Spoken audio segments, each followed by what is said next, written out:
Welcome to another episode of On Patrol with the Suffolk County PBA. I'm CJ Hunter, the treasurer of the PBA. I'm Tanner Brandemar, the sergeant at arms of the PBA. And we're excited to bring another on-location episode to you guys. So we like to highlight all the work that the PBA does behind the scenes. And recently we were able to attend a fixed Tier 6 rally with a bunch of the police and fire unions from around the state to try to address a tier inequity and try to make sure all our members have good retirements to fall back on when they're done working in their careers.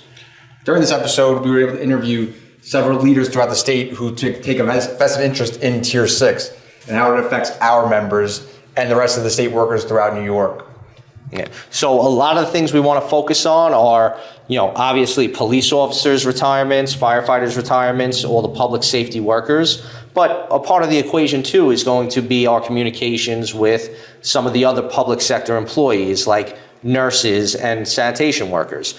But it's great to see all the police unions coming together, everybody focused on public safety issues and the recruitment and retention crises we've been facing a lot since the tier reforms occurred back in 2009 and 2012. So we're back here at the Fixed Tier 6 rally up in Yonkers, New York, and we have a lot of jobs here, Yonkers PBA, MTA PBA, everybody coming together, fire departments, everybody that's affected by the Tier 6 reforms that have occurred. And we're excited to have Matt Slayton here. He's an assemblyman that covers just north of this district here. And he's here to show support for the working men and women and to show support for pension reform and giving everybody the benefits and protections they deserve to have. No question. First off, I represent the 94th Assembly District. So it's northern Westchester, also known as Yonkers North. So even though we're in Yonkers, a lot of the Yonkers police officers, firefighters, the men and women who work here in Yonkers call my district home. So I'm happy to be here to support them and thank them for all they do for our communities. I'm proud to say that I'm a Tier 4 member, so I know how important it is to make sure that we have a pension system that works. And people don't realize when we talk about pension reform, yes, it's for police and fire and our emergency response, but it goes well beyond that. To our teachers and to our communication workers and so many other sectors of our communities. And so it's really important that we have a strong retention and recruitment tool, which the pension system traditionally was, but it really isn't meeting that standard anymore. And so it's critically important that we are doing what we can as legislators to make the necessary adjustments so that we can make sure that that recruitment and retention tool is usable so that we can continue to make sure we have safe communities and also honor the work that you all do every single day. Yeah, and I appreciate you saying that. And I think it's important for our viewers to understand that, we always focus on police-related issues, public safety, obviously, because we're a law enforcement union with this podcast, but with all the public services in this state and the elected officials. So you're the first person to actually bring up the elected officials. But it makes sense. I was an elected official and I got to Tier 4. But that makes sense, too, because we want to be able to recruit people into public office. You want to have the best and the brightest representing the constituents and their interests. So I think it's an important point that you bring up. Yeah, but also understanding the value of having that pension to make sure that you go and you're giving yourself to your community, you're giving yourself to your state. And listen, that is an important tool, an important recruitment effort and retention tool that people can utilize. And so when you see all the work that you all do every day to keep us safe, you deserve a fair and equitable pension, period. And I think that's what we have to make sure we're fighting for. Right now, Tier 6 doesn't cut it. We all know that. There are a lot of problems with it that we have to make sure that when we get back to Albany in January, it has to be a priority in this year's budget. I've been standing with y'all for the longest time since I've been a member of the legislature. I'll continue to stand with you all because of the great work that you do. We appreciate that. We appreciate you joining us today out here in the cold weather. It's not a warm day, but you're coming out for an important cause. Yeah, and also making sure that, we're taking care of you and your families, most importantly. So I don't care how cold it is, you deserve us being here. You deserve our support because when we need you, you're always there. And I know how many people across New York State appreciate it. Well, thanks, man. We appreciate you coming on. Joining us. Thank you for joining us here in this fight. Thanks, guys. Appreciate it. Thank you.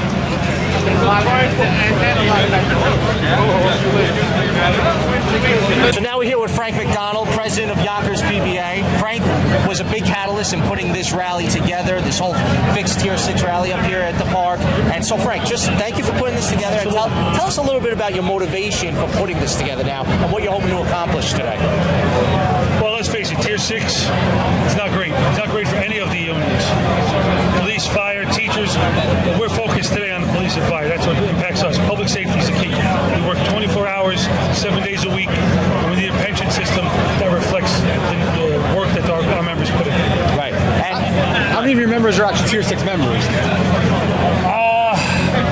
Honestly, I'd say about 80% of my members are tier 5 or 6 members. Yeah, it's growing fast. I know about 2/3 of our job now is about tier 5 to 6. Yeah.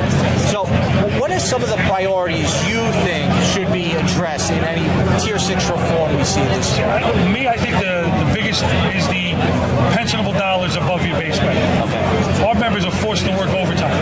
You're forced to leave your family. You're forced not to go home. That should be rewarded in your pension when you retire. It shouldn't be hours you're working away from your family that isn't reflective in your pension. Yeah, I agree 100%. It'd be great to see a lot of those dollars be pensionable again. Again, like you got guys getting forced to stay. They're not choosing to do this. Maybe they don't want to be missing sporting events for their kids or family birthday parties, and they're being forced to do it. And they should be compensated accordingly. A lot of the younger workers are working this overtime. They're not getting paid as much as the older guys are because they're not at that top step yet. Right. And listen, at the end of the day, too, while you're forced to work the overtime as a tier 5 and 6, if you've met that cap and then unfortunately you get injured in the line of duty, the hours you were working when you're injured aren't pensionable. Right. It just doesn't make sense. It really doesn't. Right. I think it was a knee-jerk reaction many years ago from the state legislative, and they didn't know what to do. So they went totally in the opposite direction, but I think it's time to start bringing it back to the middle. Yeah, they panicked about it. Absolutely. Yeah, it was an overreaction, and I know we've seen a big hit in our recruitment ever since there's been pension reform. So have you seen a similar example in your recruitment where we have about 2/3 of our applicants have dropped? We went from highs of like 50,000 applicants to about 13,000 applicants our last test. So, yeah. Because you need the compensation package to be attractive in the job market. You're absolutely right. You have a job market, right? So it has to be attractive. So Yonkers test has dropped by over 50% over the last 2 tests. You know, what's happening is obviously our talent pool is now a talent puddle. And you need the quality of officer that you want. And the higher your numbers are for your test, the higher quality candidate we're going to end up with. Our members are making a lot of sacrifices. They're putting their lives on the line to do this job. Absolutely. It needs to be better. Tier 6 needs to be better. Exactly. And it's obvious. Look around. This is from all over the state, not even just locally here in Yonkers and in Westchester County. This is the state. Obviously, yourselves are here, MTA, Port Authority. This is how big this is. Right. Yeah. Thanks for coming on. We appreciate it. Thank you for everything you do. Appreciate it, man. Yeah, Thank you so much. Appreciate it. So now we're excited to have Chris Wolf on. Chris is the Suffolk County PBA's legislative director. He spends a lot of time up in Albany. And it's great to be at events like this where it's shops from all over the state coming together to address an issue all our members are facing. Yes, this is amazing. We very rarely get this opportunity to bring groups together from, you have the Hudson Valley joining with Eastern Long Island, joining with New York City groups. You have the multi-state agencies here. It goes to show you the importance of this issue. It affects so many groups, not just from public safety, but you also have groups that aren't represented here, like PEC, where you have communication workers, transit workers, bus drivers. This issue is so big. I think the best thing that'll come out of this is the legislature will see how important it is based on the size of this turnout and the amount of organizations that are here. They'll finally recognize that this is the year to get something done. I think bringing PEC up and all those other public sector jobs is very important. And it's an aspect that the general public needs to understand when it comes to recruiting public sector jobs, period. Not just police and fire, but like you put, all the communications workers, there's nurses that are part of PEC, a lot of public sector jobs that are affected by Tier 6, and then the recruitment problem that has resulted because of it. Absolutely, without a doubt. And you have, like you brought up, nurses, communication workers, transit workers, even the teachers, especially teachers. I'll give you a great example. My own daughter was thinking of going into teaching, kind of changed her mind. When you think of that age restriction that Tier 6 puts on teachers, you start that job at such a young age, you're going to have to work for an entire lifetime before you're eligible to retire. So there are so many organizations and groups that need this fix done this year that this kind of rally is what we need to bring up to Albany when I'm up there. I'd love to see this turnout up there. Send the message, keep the pressure on this entire legislative session, and see something happen. They definitely see this going on. It's nice to see that the groups are getting together and actually coexisting and doing it together. Yes, definitely. And I don't know if anybody else mentioned it, but what's happening here today, besides the rally, there are key players that are going to have a meeting with the legislative leadership. I believe Stuart, Andrea Cousins, maybe Paul Kesey. I'm not sure if he's here also. But these are leaders that are decision makers. That meeting's going to go on right up the road at the library here. They're going to have that meeting and talk about the fixes to Tier 6 they're looking for. Yeah, it's great to be able to get groups like this together and be able to have those power players in Albany be a part of the conversation. And we preach all the time the importance of open dialogue, and I think days like this are a great step in that direction that we need to fix Tier 6. Absolutely. And I think we're on track for this year, I think. So this will be the year. All right, thanks, Chris. All right, Appreciate my you coming pleasure. on. Thanks. Thank you.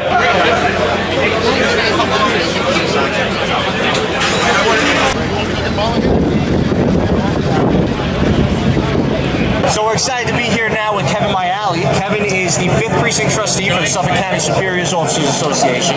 He spends a lot of time up in Albany lobbying on behalf of your members, the SOA in Suffolk County. Yes. So tell us a little bit about your duties up in Albany when you're up there. So up in Albany, we are constantly talking to politicians, the assembly, the senators, everyone at the state level, and we're lobbying on behalf of police throughout New York State. So stuff that we do up there affects everyone, Long Island, all the way upstate, throughout the state, and we are trying to make lives of police officers better. Quality of life, pension reform, stuff that's going to affect them on a day-to-day basis throughout their career and into retirement. There's a lot of other legislation, a lot of not so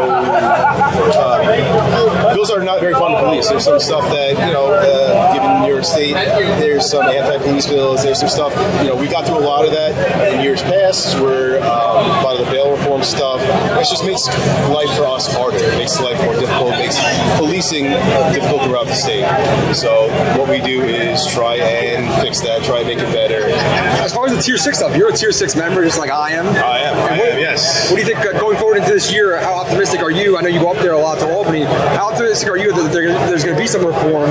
And which reform do you think is going to be more obtainable? So, as a Tier 6 member, I just want to say how lucky we are for being Tier 6. We are very, yes.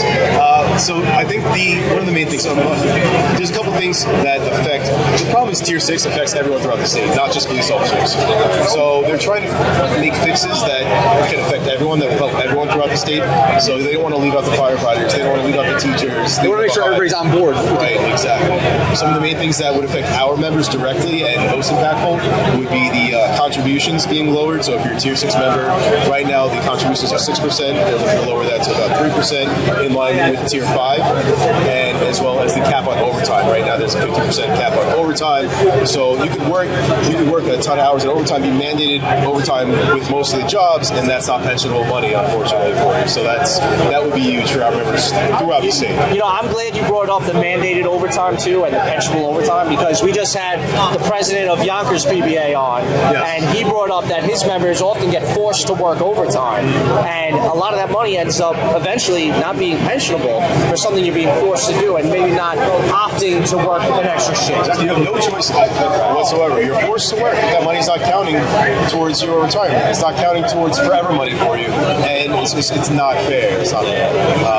Other pension tiers aren't capped. It's really, it's unfortunate. It's necessary, I guess, to an extent, because you want the pension system to be there, right? You don't want to retire and then have a bankrupt pension system. It's self-funded throughout the state, so you need the money going in, but also you want to retire and have it there for your retirement. I think our retirement fund's in a pretty good state as far as Tom Monopoly has said.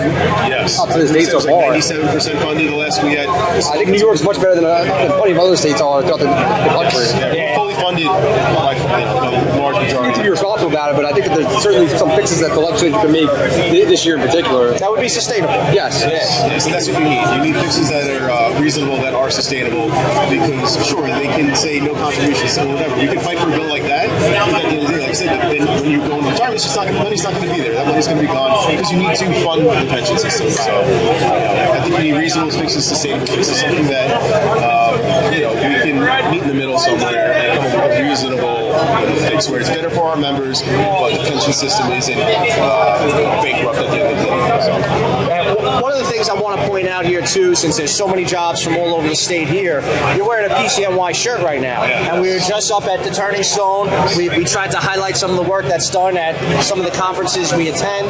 PCNY being a major player in a lot of what goes on in Albany, and you're part of that legislative team. Yes, so we are up there the entire session while the legislature is up there. So from January to June, the PCNY guys. So PCNY, I'm sure you know, but yes, it's an umbrella organization of the police unions throughout the state. So most of the bigger jobs, they have a spot on the legislative committee of PCNY. They get to send their representatives. So I'm part of the Superior Officers Association for Suffolk County. The PBA sends Chris Wolf up. You guys just spoke to him. The detectives send their guy. Nassau County does the same thing for regarding MTA. We all send members that are active union guys, but they're boots on the ground. I'm off patrol. I work midnights in the 5th precinct. So I'm there. I'm seeing it on a day-to-day basis. When I'm not in Albany, I'm back on patrol. I worked last night. I was there. I'm in uniform, and then I go up to Albany and lobby on. If I did a good fight in Albany, lobbying on their behalf to fix things and make them better. But so we're up there, like I said, full time while the legislative session. We walk the halls, we knock on the doors, we speak to these representatives, these legislatures, these politicians, and give them our perspective. We tell them what we need and what we want, and we work with them to make lives better for them. I really make this point before we let Kevin go real quick. You're probably one of the only Tier 6 guys that's really up there working for the reform on the pension. Right? It is a unique situation to be in. It's a unique position to be in because there isn't that direct representation. So a lot of the other guys, they're Tier 2, they are different tiers than we are. Exactly. So being a Tier 6, I have a unique perspective on that. I have legit skin in the game. I am there. Everything that we're fighting for directly affects me. So I am up there. I'm doing the best I can because it's my retirement too. It's my pension system. I think that's so important though. We need more guys in Tier 6 to really show up and go to these rallies and go up and work on the reform like you do because we have skin in the game. So I really appreciate what you're doing for us up in Albany. Yeah, and the whole job, it's younger guys. It's a lot of newer guys. It's everyone getting on is younger. They're all Tier 6 now. So it's the majority of our jobs, the majority of jobs throughout the state, which is, I guess, in our benefit because even the politicians, all their staff members, everyone up there is starting to become Tier 6. So it's affecting everyone statewide. So this is a growing thing that needs to be fixed. And so we're doing the best we can to work with what we got to make lives better for everyone. Yeah. Well, strength in numbers, and I think our numbers are evident here today by the amount of people that are here at this rally. Phenomenal turnout. Very impressed by everybody. It's great. I love to see this because this is stuff that gets eyes on us, that gets attention, that hopefully gets a response from the elected officials and we're able to make some really serious change. Yeah, so. Excellent point. Thanks, Kevin. We appreciate you coming on. Thanks for all the work that you do up there. Thank you. So we're back here at the Fixed Tier 6 rally in Yonkers, New York. We're excited to have a couple of return guests on. We have Mike O'Meara, President of PCNY, and Jeff Rose, Vice President of PCNY. Thanks for coming on, guys. Thanks, guys. We appreciate you being here and doing this. Yeah, so tell us a little bit about what this rally is for, what we're hoping to achieve here today. Well, one of the worst things that happened to public servants in New York State, specifically in the police community, was the enactment of Tier 6. And it's really watered down the pension benefits of our members. And right now, in the police community in New York State, probably every police department is 60 to 75% of their members are already in the Tier 6 system. And with the budget cuts and with what's going on in the state, more and more police are being compelled to work overtime. There's a massive amount of overtime going on because they're asked to do more with less. Budgets are being cut.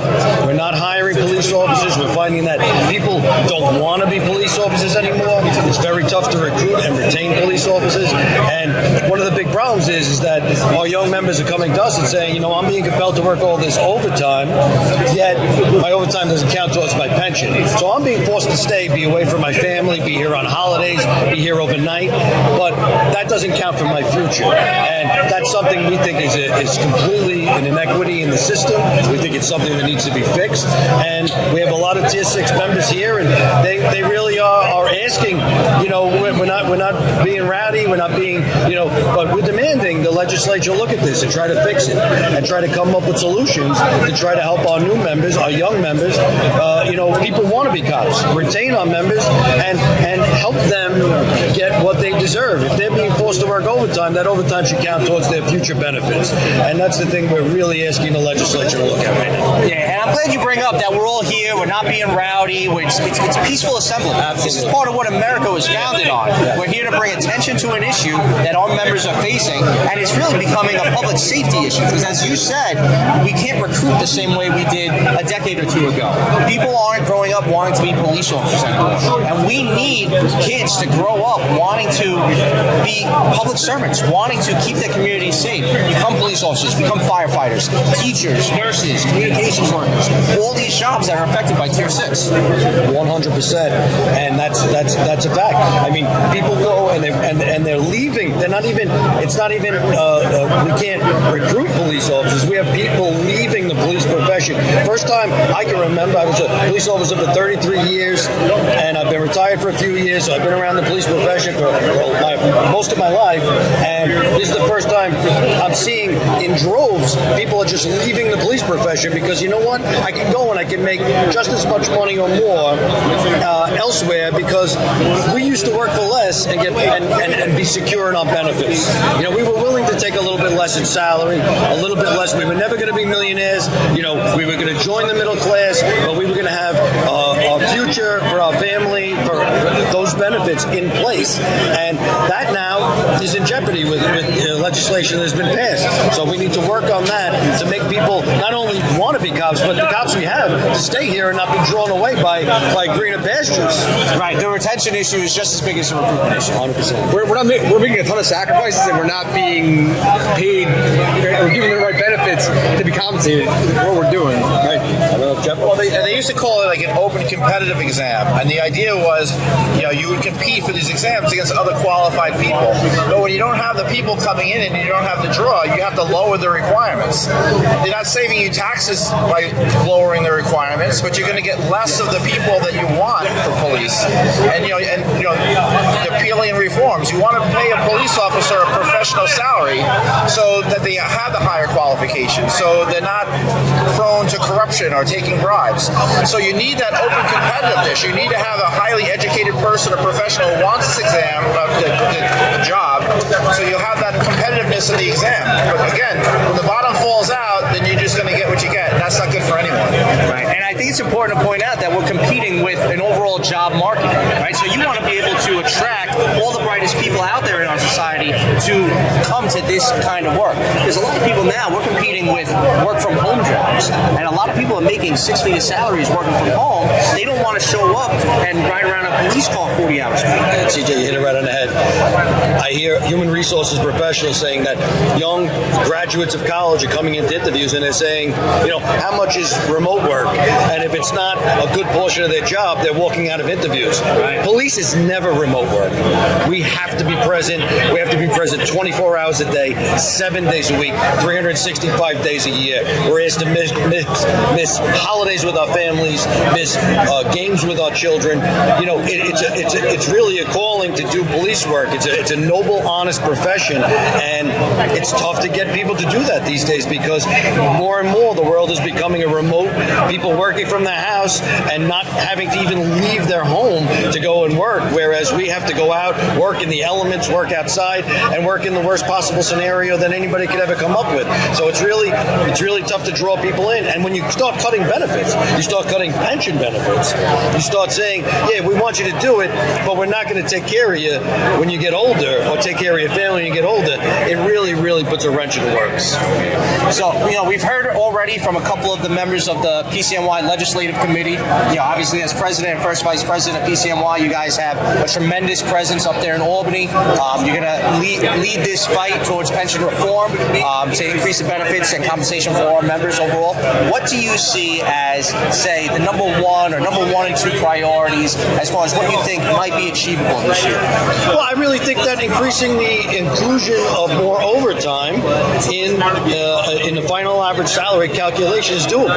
It's really not one of the larger fiscal notes that every time you do a pension bill, they they calculate the cost of it. Inclusion of overtime, you also, when you include overtime, you make that also pensionable earnings. So those pensionable earnings, members have to pay contributions on. So when you increase that contribution rate, it becomes less of a burden on the system in order to do that. And like I said, people are asking to work overtime, being forced to work overtime, and they're not getting that in their pension. It's really not right. Right, and a big balancing act we all have to consider is maintaining this pension and letting it be sustainable. Right, we don't want to do something crazy that's going to all of a sudden make pension benefits disappear for the next generation of police officers. Absolutely, and we are 100% on board with that. We don't want to do anything irresponsible. We want to be responsible. We'll work with the legislature to make sure that the cost levels aren't out of control and to make sure that we're not asking for unreasonable things. We're asking for our members to be treated fairly, to get good benefits, and take care of their families, and look forward to a bright future living and working here in New York State. A final note on this, I think that this rally shows the importance of PCNY, the umbrella organizations, getting so many different police unions together for a rally that affects so many of us. So thank you guys for all the work that you put into this, that you helped out with, and we appreciate what you guys have done. Dana, CJ, thank you guys. You guys, I think, are spreading the word for us in the public safety, police community especially. We really, really enjoy being a part of this, and we appreciate the work you guys are doing. Yeah, thank you guys. Thanks. Appreciate it. Thank you. Thanks. All right. Thanks,